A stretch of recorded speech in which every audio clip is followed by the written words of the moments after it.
Good evening, everyone. Lovely to see you, or not see you, but know that you're there. Um, Feel free if you would like to put your camera on and we feel we're part of something, but if you don't want to, that's absolutely fine too. Welcome to this next event in the Family Talks series organised by Care Visions.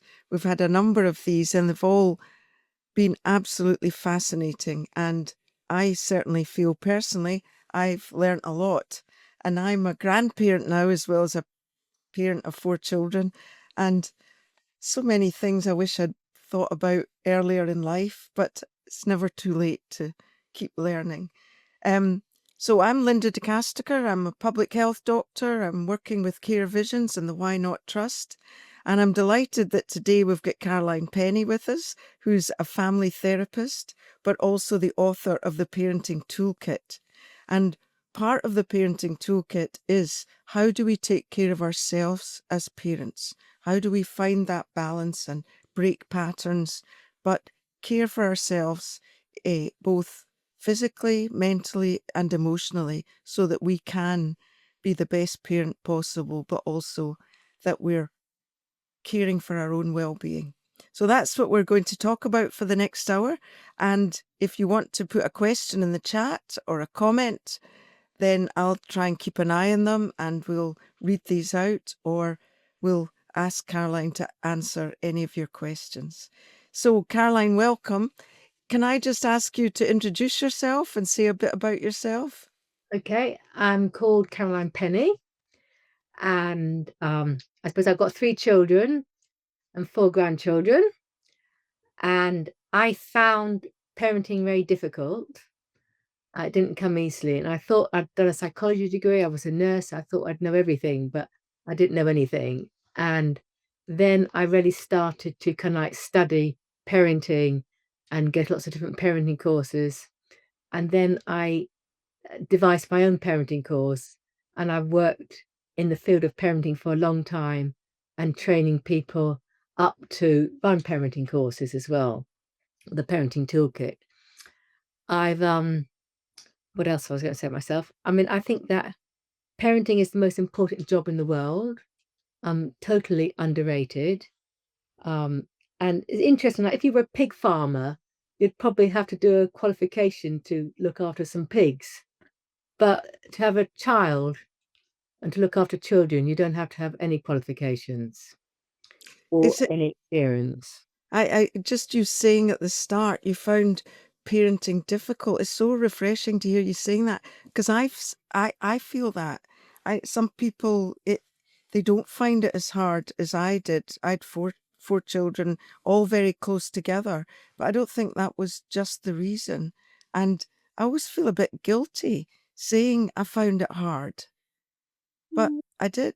And guilt's a big part sometimes of being a parent, isn't it? When you don't feel you're doing it as well as you would like to or you thought you would.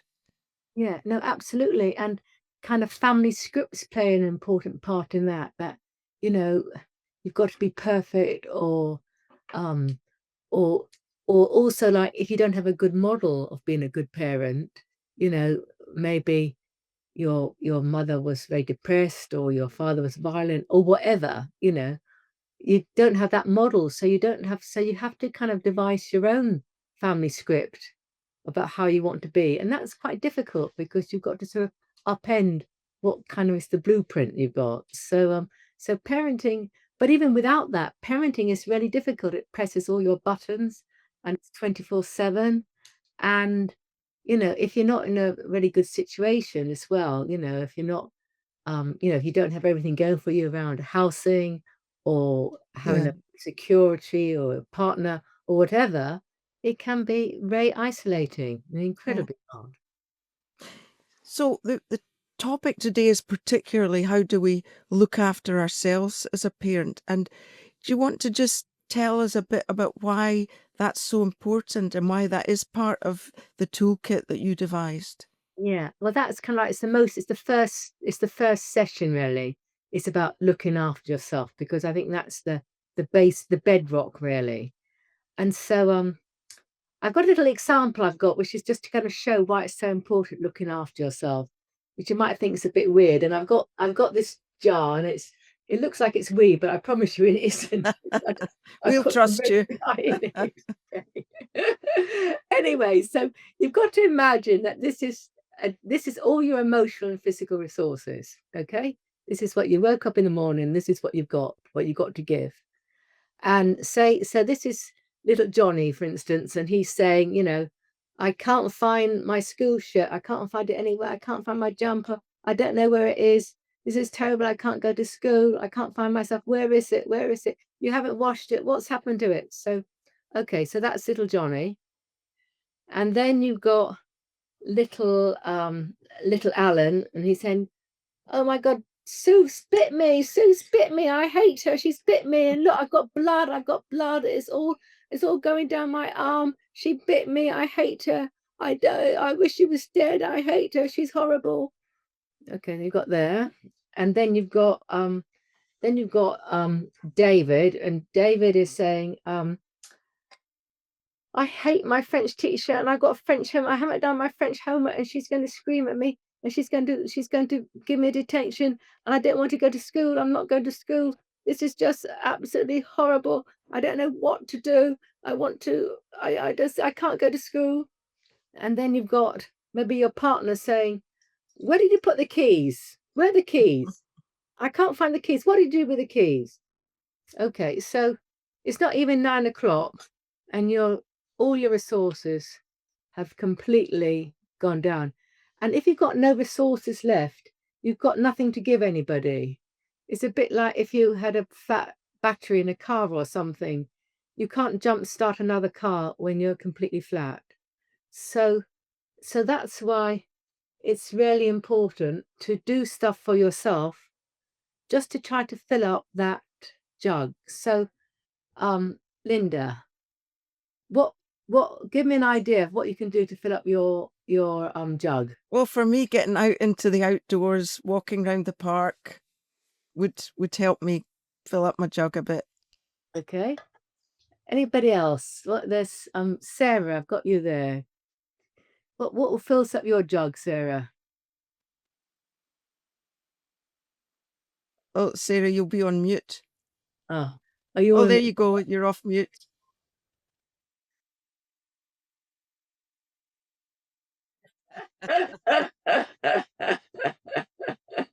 Okay.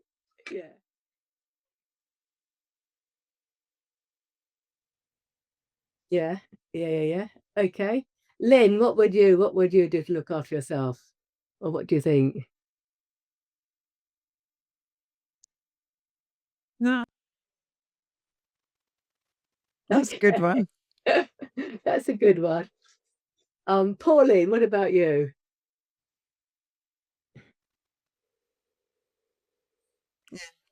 Yeah. Meeting out some friends, that's great. And then Catherine, what would you do to fill your jug up a bit?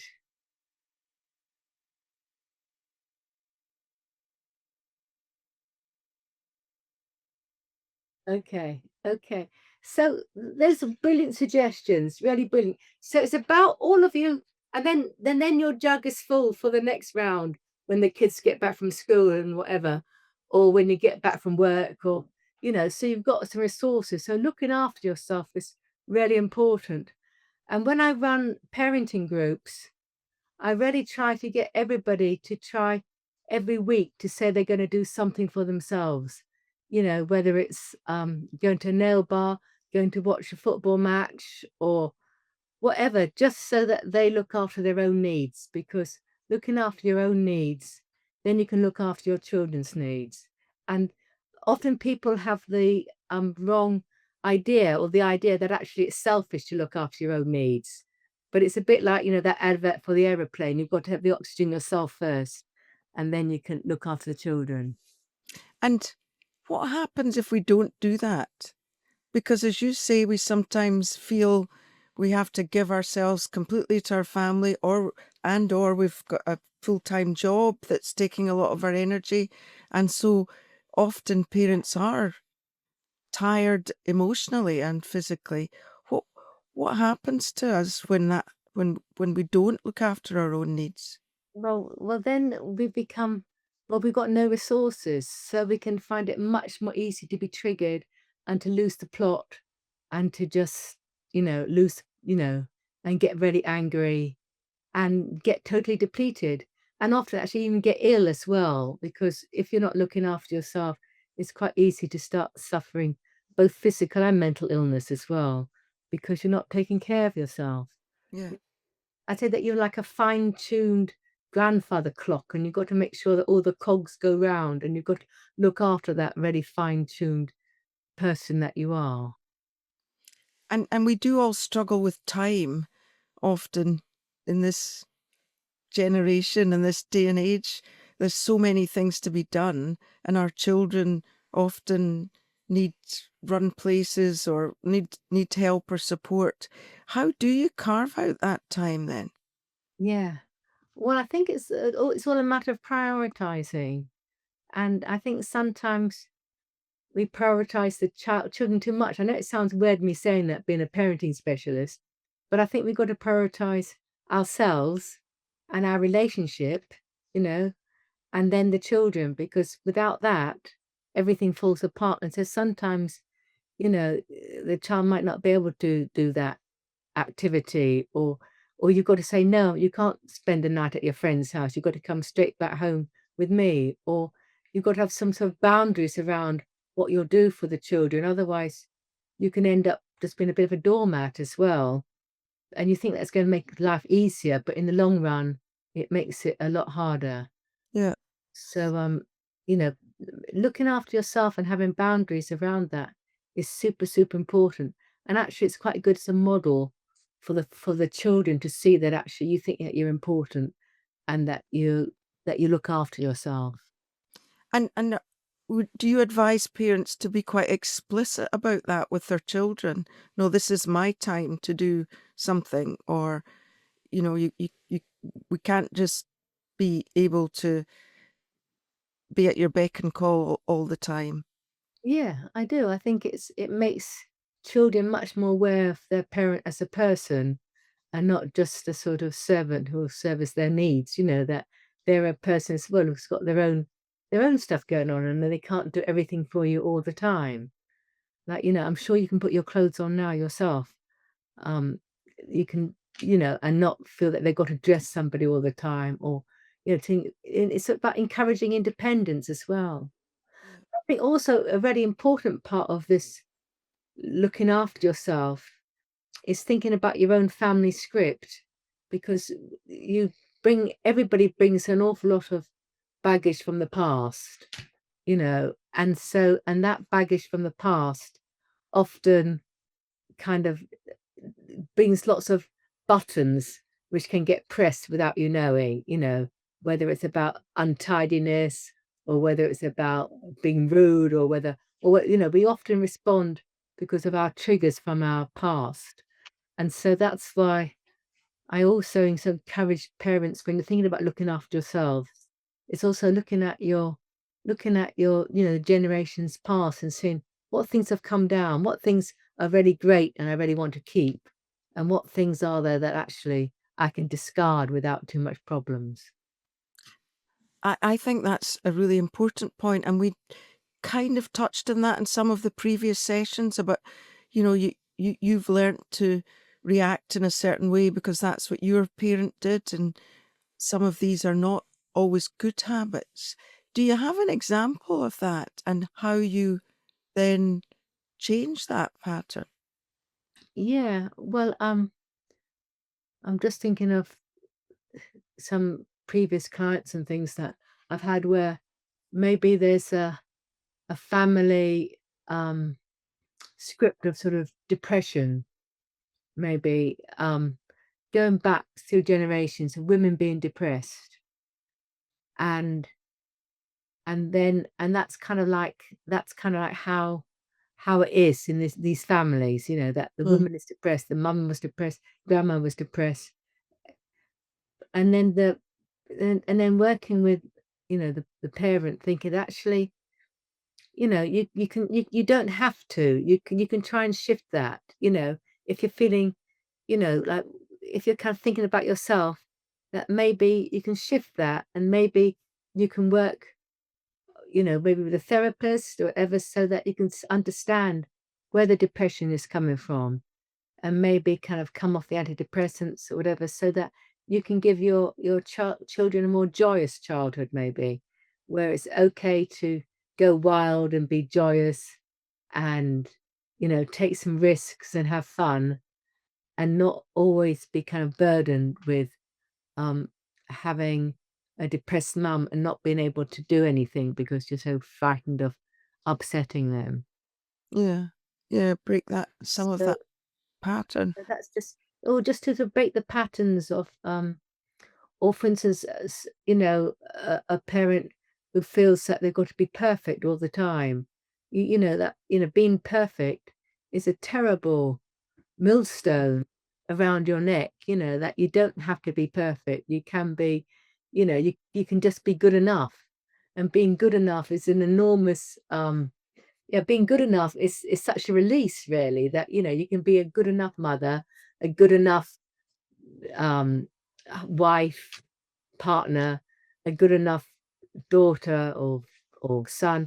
You don't have to be perfect, and that's so kind of like part of looking after yourself. That realizing that it's okay to be good enough, and not that you've got to be perfect. You've got to be a great, counselor, teacher, therapist, taxi driver, or all the different roles that parents get put into.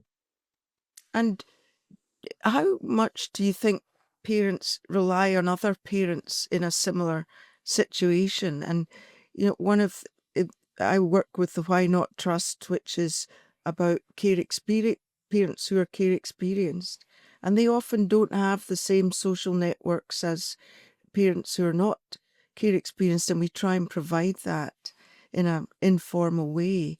But it is very important, isn't it, to have your support group around you that you can say when you're fed up or when you've had enough or you're just looking for advice. Yeah. Oh, absolutely. I mean, that is absolutely paramount and important. Having some supporters around you who you can share. I've had a really rubbish day. I just feel like screaming or whatever. It's so important. And I know that there might be some foster carers here as well. And having a good support system around you so that you can say, it's been a really rubbish day, and then get support, and they say, well, what was one good thing that happened about the day? Maybe, I didn't lose it when I was really being triggered. I didn't lose it. I kept my cool. Or even it's just a small thing. It's like with your friends, you can celebrate the really small things that have that you've succeeded with, and that that you don't have to feel that you've got to be perfect with them. So Yes. friendships and having a group around you is so, so important. Yeah. It, and also the relationship. I mean, many parents are bringing up children on their own, but if they're in a partnership, if they're in a relationship, how do you nurture that relationship as parents when your all your energy is going towards bringing up your children or working to keep the family together? Yeah, no, it's really difficult. It's really difficult because, and often relationships do fold because there's not been enough time to look after that relationship. And so trying to kind of like carve out some time, even if it's just a bit, even if it's just like 10 minutes in the evening where you can kind of catch up and you can say, tell me, two good things, two bad things that happened today, or just a small bit of communication so that you feel connected. It's very, very important because otherwise it feels like you're both going in parallel and you're not actually joining up together. So that can be really lonely. So the real importance of actually working, actually thinking, I've got to spend a bit of time with my partner and that it's important, and I'm not just going to, put all my energy into my children. Super, super important, you know. A couple of times you've talked about saying, well, what was a two good things that happened today? What was a good thing that happened today? That's a really positive thing to think at the end of the day, isn't it? Is Yeah. that what you encourage people to do? Yeah.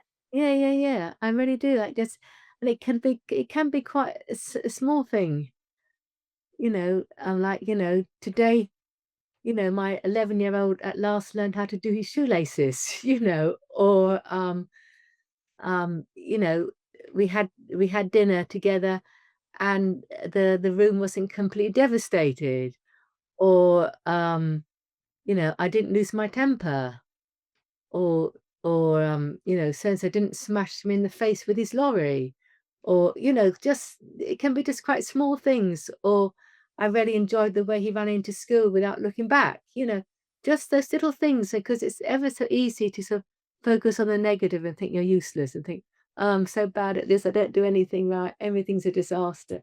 But if you can kind of like end the day thinking, well, one good thing that happened today, in amidst all the disasters, that's a great way to end the day, because, 'cause otherwise we get fixated that we just can't do the job and, but are all doing it. I mean, I always think that everybody should get a gold star when they get to the school gates really on time or nearly on time for having got to the school gates, with their kids and they're all dressed and they've got their clothes on and maybe they brushed their teeth, it's an amazing achievement.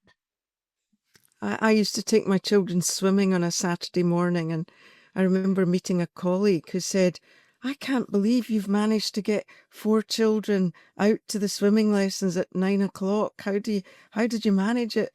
And I said, if I get here and there's only one of them crying, I count that as a success. So, yeah, half joking, but you have to think, well, Yeah. we don't have to get it all, as you say, absolutely perfect. Will it be good if none of them were crying? Sarah, Sarah's just put a comment in saying there are often a lot of expectations to do things and always have experiences with children, outings and activities, and we pack our children's lives so full of things, and that can add additional pressures as a parents to fit it all in. And I see that with my grandchildren. They're got lots of dancing lessons and music lessons, and it's a lot for a child, but a lot for a parent to manage. Yeah, yeah, yeah, yeah. No, and I think sometimes being bored is quite good actually, just not doing all that much, Yeah, yeah, just having time to sort of veg out, and, it can be quite a creative time. But I also think that parenting now has got even more complicated because of screens, and yeah. I think that's a new dimension which wasn't around when I was a parent, and I think it's very, very hard trying to manage that. I mean, some kids are okay and you can set boundaries okay, and I know they've got their hour on a weekday and maybe, 2 hours on a weekend or whatever it is. But I think some children, particularly when they become teenagers, can get quite addicted, and I think that will be quite a big problem in the future, actually, being a bit of a doom soothsayer or something, but because it's such an effective babysitter, Yeah. and I think it's very difficult for parents when their children are just saying they want it, they want it, they want it, and it's very, very hard. It's a very, very hard part of parenting at the moment. And what do you, when parents say to you, "Well, I'm struggling with this," because as you say, it does mean the child is not being a problem because they're on a screen, and what's your advice to parents about that? Well, uh, I'm quite sort of strict around it really. I kind of think that, screen time, maybe an hour on a weekday and maybe, I don't know, hour and a half max on a weekday on a weekend. But I think it's the kind of like the gaming. I mean, I think the actual phone and just getting stuck into all those different, like Snapchats, all those different ways of communicating can be, terrible for children because it becomes like a third arm for older children, like for teenagers. Although, as Sarah's saying in the chat, they'll say, "Well, that's how I keep in touch with my friends," Yes, yeah, um, and and you want them to keep in touch. But I agree with you. I think we need to find ways of limiting it.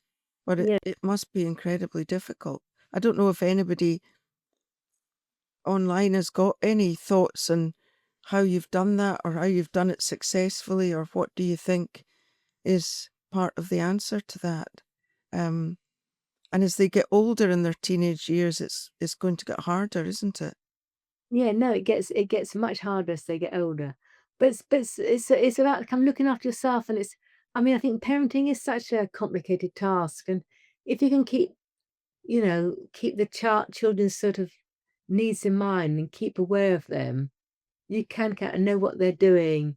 That they don't have to be going to dance lessons or football lessons where they're all the time. But sometimes you can make it feel that everybody's doing that. Yeah, And, if they join football, they've got to go 3 times a week, they yeah, can't just go once a week, or these things they can take the child over really, so there's no time just to veg out at home and talk to their parents really. It's sort of like all the time is being just organised, and particularly if you've got like 4 children or something, you're out the house all the time. yeah. Do you want to say a bit more about the parenting toolkit and some of the issues that you deal with in that program?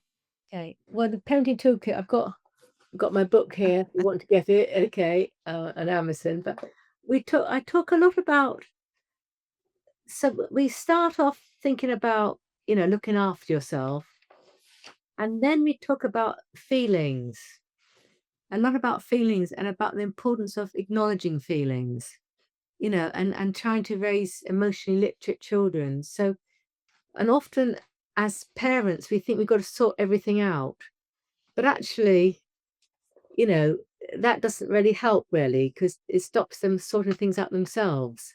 So actually being able to acknowledge feelings. So when a child hurts or falls over or gets really upset, it's to say, I can see that um you're feeling really upset because you've scratched yourself, or if their best friend decides that they don't like them any longer, so when they say, my friend, Katie doesn't love me any longer, doesn't like me any longer, instead of saying, well, there's plenty more fish in the sea, it's saying, oh, yeah, it must be so upsetting that Yeah, she doesn't yeah, like me any longer.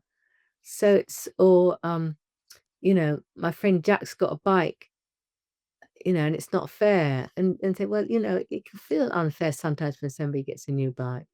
As opposed to don't be so mean and horrible. yeah, It's about really acknowledging feelings and raising sort of emotionally literate children. And it can be a bit like a magic bullet. I think, children, because when you actually identify the feeling, they don't have to act it out.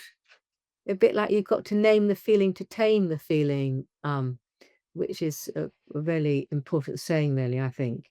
So about really acknowledging the feeling of what you think is going on in the child's head, and then they don't have to act it out any longer. yeah, yeah. No, So that's really important, and we have talked about that in some of the previous sessions about being able to say, well, you must be feeling angry or you must be feeling hurt, and let's talk about that. Um, and and you talked about how do we raise emotionally literate children. Now, some people on this call may be foster carers, so children are coming to them a bit later in life. If children have had difficult circumstances, then how do you how do you encourage them to be emotionally literate? yeah, I mean, it's quite hard, if you've got a child who's had all those building blocks missed, when they're growing up, of having their feelings acknowledged, and to and the child might kind of inadvertently try to draw out from you all the kind of negative behavior that they've maybe experienced before. So trying to kind of like keep calm and just say, I can see you're feeling really, really cross because, we don't have Cocoa Pops here today, or whatever it is, or that you're feeling really cross because your sister's just kicked you, as opposed to not kind of getting really angry, can be a real a real hard task actually, because the child might be wanting you to get angry as well. Yeah, yeah. that's what they know. That's what they know, and that's what they're trying to get from you as well. And in a way that comes back to the looking after yourself, so you don't Yes. immediately get angry. But do you have tips, techniques not to just immediately react to that as a parent? Because it's not easy. It's not easy. I mean, I think that's where it sort of comes in about, having really good well, if you are a foster parent or even if you're a regular parent, just having really good connection with other parents. Um, I think that's why Sure Stop was so fantastic, because it engendered lots of really great connections, with other parents, and really looking after yourself, and also, taking a night off. For instance, if you're, making sure you take a night off, maybe, maybe get somebody else to babysit in the evening or something so that you're not doing it all by yourself. So you do have a bit of space for yourself, you know. And then, every evening, like have 10 minutes to say, what's gone really well, as Wesley said before. And just really, and the whole counting to 10 and also self-talk, I'm doing a really good job, I'm making a difference. I can do this. So that self-talk can be really important. Yeah, And I might have screwed up, I might have lost that temper before, but I'm human as well. yeah, yeah. So And yeah. sorry, carry on. Yeah, so I think feelings really, really important, and acknowledging feelings and letting people have their bad feelings as well as their good feelings. Yeah, Often like the same, particularly for siblings. You've got to let the bad feelings out before the good feelings can come in, and letting children have negative feelings as well. And then what I also really recommend for parents is doing child-led play, particularly up to 8 years old, and spending maybe 10 minutes where you actually follow the child's lead and kind of like pretty much um pretty much do like a running commentary of their play. Let them take complete charge. It's 10 minutes. You don't give any praise, you don't do any interpretations, you you you're not asking any questions, but you're just following their lead. And that can make a tremendous difference for children, because they for that 10 minutes time, they're feeling completely validated that they're special, and they're really witnessed. And it can be like a real magic bullet being able to do that every day. And I say that to parents because if however naughty or obnoxious the child is being, if you give them that 10 minutes play every day, it does start to shift things. That's a really interesting one. What does that look like? So you're kind of commentating on what the child is playing, or Yeah, yeah. It's a bit like sort of counselling for children, really, I suppose. So, for instance, if they're playing with um, cars, for instance, in the garage. yeah, Oh, I can see you got the red car and the red car, and you put the red car down on it. We put the red car on the ramp, and then you're rolling it all the way up to the top of the garage, and now you're letting it go down right down the slide. It's going right mm, down the slide, and now you've got the yellow car and the blue car, and yeah, we've got them all in a row. And I mean, some children need an awful lot of that, to keep them playing, but other children just need the odd word, and that's well, enough. But it's showing the child that you're really there listening with them, and that you're really following their lead. You're not yeah, taking over. Because so often when parents do play with their children, they take over without meaning to, they can take yeah, over. So it's a yeah, very special sort of play, which um, is incredibly validating for the child. And it's really fun because then you see what the child's really into as well, because they can kind of choose what they want to play with.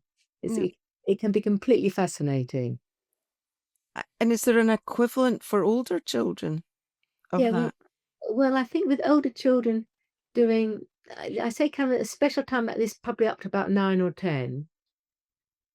When they get a bit older, I think kind of doing focus time. So whether, they want to go and play football or badminton, or they want to go shopping, or just spending time with them, going to have a hot chocolate. So it's not so play orientated, but it's Yeah.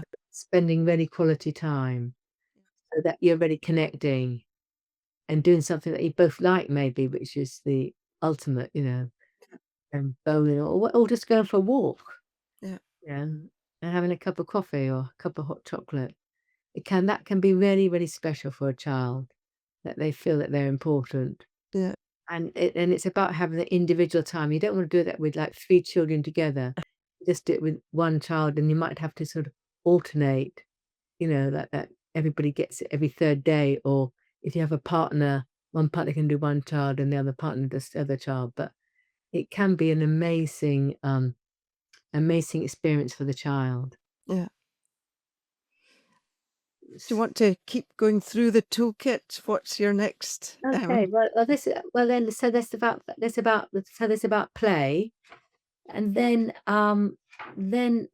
the next thing I talk about is about sort of parenting styles, and that's really interesting because there's kind of like we often get our parenting styles from how we were parented as well.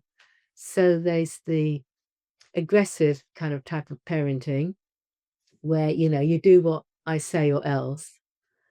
Then there's the passive, which is kind of like um, just be quiet, just don't get in my way. Just do what you want, but don't annoy me. And then there's the kind of manipulative, passive aggressive, which is, you give me such a bad headache. Why don't you do what you said? Why did I ever have you? I've just got this spinning headache. You get to bed. Why don't you just go to bed? And then there's the sort of assertive, which is, I really need you to go to bed now. Or it's bedtime now. It's 7 o'clock. It's time to go to bed. Or it's 8 o'clock. It's time to go to bed. Can I help you get your pajamas or whatever it is, so that you're quite assertive about what you want. And looking at your parenting style, everybody's got a mix of everything. You know, and I think what you said at first about guilt as well, some people got very kind of guilty, feeling so guilty that they're quite kind of guilty parenting style. So they'll kind of like want to buy gifts and stuff like that. I'll buy you some sweets or you can do this or you'll get a present but that can be quite negative because that can then you're kind of like buying their favor in a way, and that doesn't really help either. Yeah. Gives the child too much power. And can we change our parenting style? I know you say we Yeah, all have yeah. Yeah, we mixtures, can but change we can develop a more assertive style. Yes, definitely. yeah, Definitely. And I think you've got to know it though. I think that's the secret. You've got to yeah. know what your parenting style is. And then you can think, well, actually I want to be a bit more assertive. I think I'm being a bit too passive here. I need to know what the boundaries are and do the parenting how, within the household rules that I want. And there's a question in the chat, but do you think we can give children too much choice in, what is it you want to do today, or what is it you want to wear, or which club do you want to go to? Asking them what they want to do all the time rather than, as you say, being a bit more assertive and saying, this is what we feel you should, or I feel you should do. Yeah. Yeah, no, I think giving a kid too much choice can be a total nightmare because they don't know, because then they get quite confused as well, and then you get quite confused as well. So giving a kid just 2 options is much better than giving them a whole load of choice. Like, you can have porridge for breakfast or you can have toast and peanut butter and not say, what cereals do you want? Do you want to have this one? I know some parents where every child gets a different meal for dinner. Thank God, so you got 4 different meals being provided by the poor parent for the children, and that is hell really. So I think not giving people too many choices isn't great, and you're not doing them any favors, and you're certainly not doing yourself any favors either. So it's around I think like having boundaries can be the most difficult thing for parents because for that time your child is going to say, I hate you, you're the most horrible parent in the world. You're horrible. Um but if you don't have the boundary, um then the child doesn't feel safe either.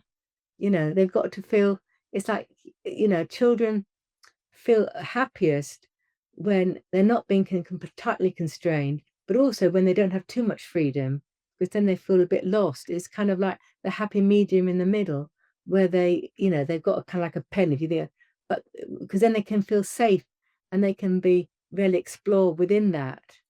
But if they have no boundaries at all, they feel terrified. Yeah. So as a parent saying, I'm doing a really good job.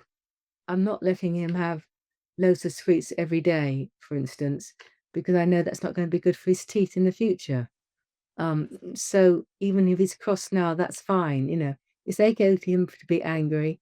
It's okay for him to want what he can't have, but it does really mean he can't have it. I think you have to sort of say that in your head, really. Yeah. Yeah. Yeah. So having about this, it's all about, I mean, all this stuff is what also it's about looking after yourself as well. Yes. You're not going to be kind of running yourself ragged all the time. And I think you're right about meal times. There can be a lot of children, one wants this and one wants that, and you end up, as you say, cooking 2 or 3 different meals when that's just not practical in the long term, is it? Yes. And I think I'm about writing my book about a client, and the child ate everything at school, would eat whatever was for lunch at school, and then at home he'd only eat gravy on toast, and that was it. So Yeah. there's something going on there, and there's something about trying to be strong. But the thing is that if you're having a very low self-esteem day, for instance, you're feeling, you're not feeling great about yourself, and then your child says, "I hate you, you're so horrible," it's quite difficult then to maintain the boundary. Yeah. And that's another reason why looking after yourself is so important, so Yeah. you can withstand that. And you parents who come to see you as a family therapist, Yeah. what are they in much more distress that they feel they've got to seek help, or is it these kind of issues that people want to talk about? Well, often there's a mix. Often people come to see me because they think their child's got every diagnosis under the sun. They've got ADHD, ASD, oppositional defiant disorder, pervasive pervasive defiance disorder. They've got Yeah. everything. But then after kind of like just having some support around parenting, I like having, getting things in place like having the child-led play, having the acknowledging feelings, having maybe a bit more of a routine, a bit more kind of boundaries and listening. It's amazing what a shift can happen. I mean, it's quite magical, I find it, and the trajectories which have been super, super negative become really positive, and the parents start to fall in love with their child again and Yeah. see their they've got their own kind of like special, knew their special personality or whatever, but actually their kids is fine. They haven't got all these labels. They're actually and they know how to parent them successfully, and so they feel enormously empowered. Yeah. So I'm an enormous believer in giving in sort of skilling up parents. I mean, I know it sounds horrible, but actually, it's like if you were a pig farmer, you would have to do a course or whatever. But as a parent, you're expected to know how to do it without any support whatsoever. And it's such a complicated task to bring up a human being to full humanness. And would you recommend then that, if possible, parents could join a parenting group, or can they do some of it themselves, online, books, Yeah. etc.? They can do some bits online. They can get a book. They can do different parenting courses. There's lots around, but it's the Parenting Toolkit training is or pa is, can really support parents, and it's not about telling people they're bad parents or anything. It's about just giving you sort of like top tips about how to make things easier really, Yeah. and Yeah. how to help the child thrive. I mean, there's Yeah. also lots of stuff, I mean, in the book um, around, kind of like, social skills, um social learning theory. So around, how to how to kind of use, I don't know, how to use reward systems Yeah. can Yeah. really help, So, because sometimes children will do anything for a stick, a particular little one, and as long as you're consistent about it. And also, I think also terribly importantly, is thinking about the meaning of the child's behavior, because people often think that the child's behavior is just kind of they're being malicious or they're being horrible or whatever. But all behavior's got meaning behind it. And it's always about meeting a need, whether it's wanting attention from the parent, whether it's wanting to explore, whether it's needing to feel safe, whether, there's always a lot of like my work with parents is kind of like trying to teach them to be detectives, and so why do you think your child's behaving like that? What do you think's underneath it? Why are they so cross all the time? Or why are they refusing to eat the meal that you're providing, but they'll eat it at school? Or what's going on underneath? And by trying to be a detective together, we can often think about, yeah, well, that is the need that he's getting from that, or she's getting from that. Let's think of a different way of getting that need met. Yeah. Yeah. So what would be some of the explanations, say if a child's always getting angry or refusing to do what you're asking? What are some of the meanings in that by understanding it you would change your response? Yeah. Well, maybe some of it is about attention. They're feeling that they're never getting any attention, and if they kind of play up, they'll get a lot of attention. So sometimes it's around not having attention, so it's around trying to give the child attention when they're being good, Yeah. so that, Yeah. they don't have to play up to get attention. Um, Sometimes it can be kind of envy for a sibling, you seem to be spending more time with the sibling than with me. Sometimes it can be because it can be a sort of like a learnt response that, if I do that, it's I going to get really what I mean. hook mum and dad, and then mum and dad will have a firework display because they'll have a big row, and it's quite fun having that power over them. Hmm. So there can be a lot of reasons why children might, behave very badly, but and sometimes it's because they've seen it. Like, it was one thing where a child had been seeing their mother make curtains, and then they wanted to have they had a little doll's house and they wanted to make curtains as well, and they cut out, holes in their parents' curtains, to make their own curtains in their little kind of doll's house they had. And of course the parents thought, this is like a monster. But actually she was just doing what she'd seen her parent do, and so it was being modeling and it was doing it. So it's trying to see what maybe might be underneath the behavior. Yeah. It's Yep. really, really important. And it's really, and depending whether they're teenagers, then it's all about being in your peer group, not being different, fitting in. And, I have a section in the book which is around ages and stages and what the core kind of bits are. So between like 3 and 5, it's all about power and identity. And so, 3 to 5 years can be enormously powerful. And it's about not giving them all the power. And so often I do see families where, like, the 6-year-old completely rules the family, and they've been allowed to have that power. And, so it's around, knowing that actually I've got to be quite firm with a 5-year-old because they can't rule the family. If they don't want to go to the park, bad luck, we will go to the park. So, So you can take that power back. I see that in my own family that, this little person rules the whole day and their mood determines how the rest of us are feeling. So you can take that power back by being more yeah. consistent, by being firmer or Yes, yes, by having some sort of household rules, that this is yeah. what, and, and getting the children involved in it. Children love having household rules. Letting them be involved in it as well. So, and like 6 to 12-year-olds are desperate for structure. They they'll do anything for structure. That's why if anything isn't quite fair, they'll say it's not fair, it's not fair. Yeah.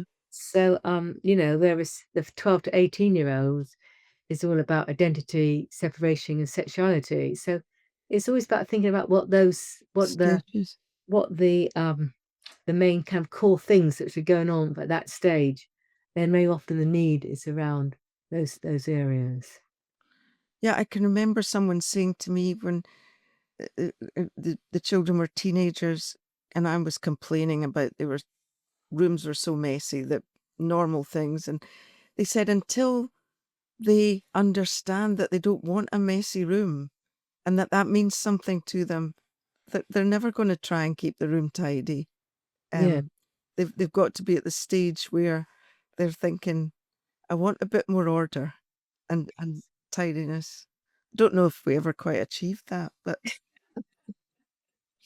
I'm just wondering if, because we're drawing to the end of our hour, if there are any questions or comments while we've got Caroline, please just stick them in the chat. It's not often we have a family therapist that we can just ask questions of. So just put some questions in if you've got them. But we started with that nice illustration of using up all your resources and then what fills them up again. For you, what did you find as a parent filled up your resources again? I think for me, I think walking in nature and cycling. Yeah.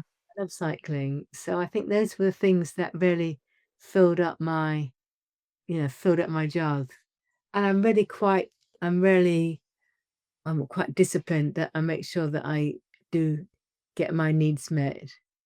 I think when you're working, it's really, really important to not get yourself kind of burnt out. Because Yeah. sometimes it feels like the society wants everybody to be burnt out, Uh-huh. too hard. But it's trying to kind of like think, well, you can only do so much. It's the same for parents, for everybody. So, but nature, I think, is amazing. I mean, it's so beautiful. And where, I don't know, everybody's from all over the country here, but there's so many beautiful places in Britain and Scotland Yeah. and And Wales.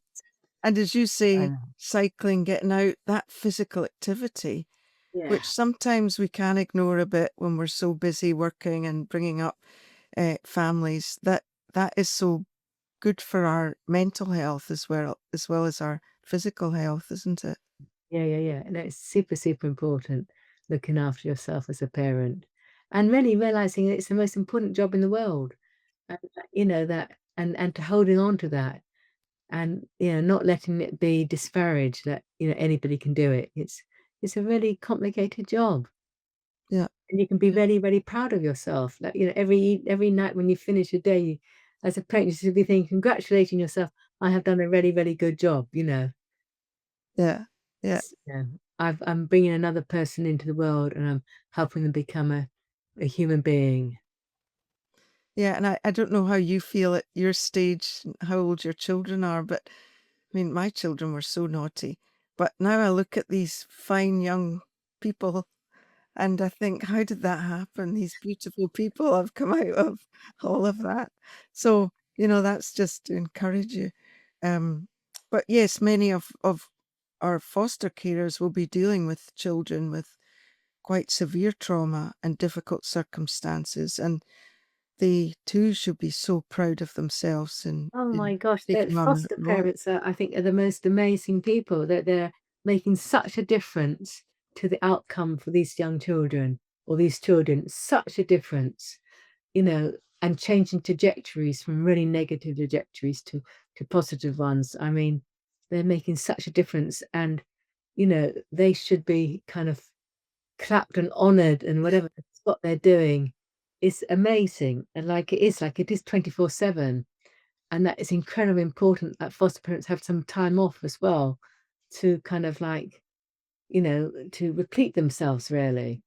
Um, I've got I've got a whole page of different things that foster parents should be doing, having respite, really looking at their successes and grabbing those, even if they're quite small, but just grabbing their successes. and making sure that they congratulate themselves all the time about, the successes, and make a scrapbook with the children of all the kind of nice things that they're doing, so that, just loads of things that for foster parents, because it's such a hard task, but it can be very joyous, but it can be very hard as well. Yeah, and I mean, Sarah's on the call. She leads our foster care service in Care Visions, but to get short-term breaks for foster carers, I think is important, and that we have people who could help out for a weekend or a day or all of these things, because you do need a break and you do need to look after yourself.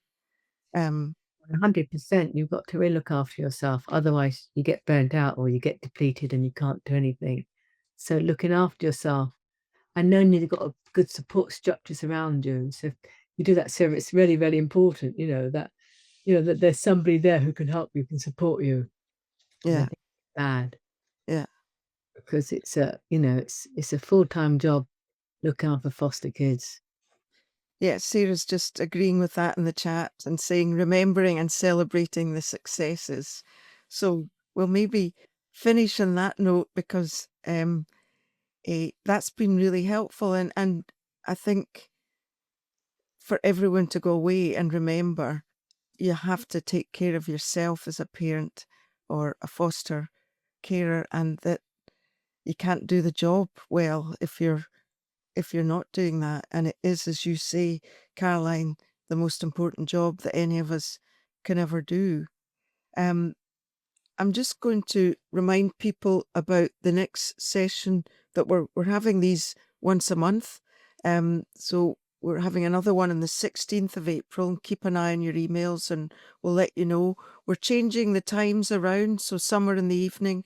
The ones at lunchtime we found were quite popular, but you can get them on demand. So we will be letting you know that this will be recorded, and previous sessions also. So if the timing doesn't suit, but we are trying to vary it to make it that most people can find one of them that suits them. And we are going to be looking at supporting your child through divorce and separation at our next session. And we've got Sue Atkins, you maybe know her, Caroline. She's an author, a broadcaster, and a parenting coach. So we've been so fortunate in having such wonderful people speaking to us in these sessions, that I'm so grateful to Caroline. And thanks for all you've said, and also showing us the parenting toolkit. And I would encourage people, if you feel that would be helpful, to have a look at it. If people wanted to do it as an actual course, how would they? Well, they can contact me. I don't know if they got my email. It's caroline@lanternfamilycentre.org.uk. So we can circulate that, put it in the chat. Contact Yeah. me. Then I can get them onto a course to run a parenting group. I mean, that might be quite useful for the foster parents or whatever, so that so that you can feel supported and get some of these special skills, or not. There's skills which we all know kind of up there, but it's sort of bringing it to the top, I suppose. So Yeah. and it's about forming a group of people who are kind of like-minded, really. Yeah. I know, just sharing the joys and the frustrations is something that's so valuable. And Ben's put your email address in the chat, so that's really helpful if people can contact you if they want to know more about the toolkit. Okay, I'm going to let you go and enjoy the rest of your evening, or whether you're putting children to bed or you're relaxing or looking after yourself. And thank you for joining us, everyone. It's been really enjoyable, and thank you particularly to Caroline for all the help and advice you've given us. Well, it's been a joy, and thank you very much for having me. I really enjoyed it. So thank you very much indeed. Good. Thank you. Okay, cheers. Bye. Bye. Bye-bye.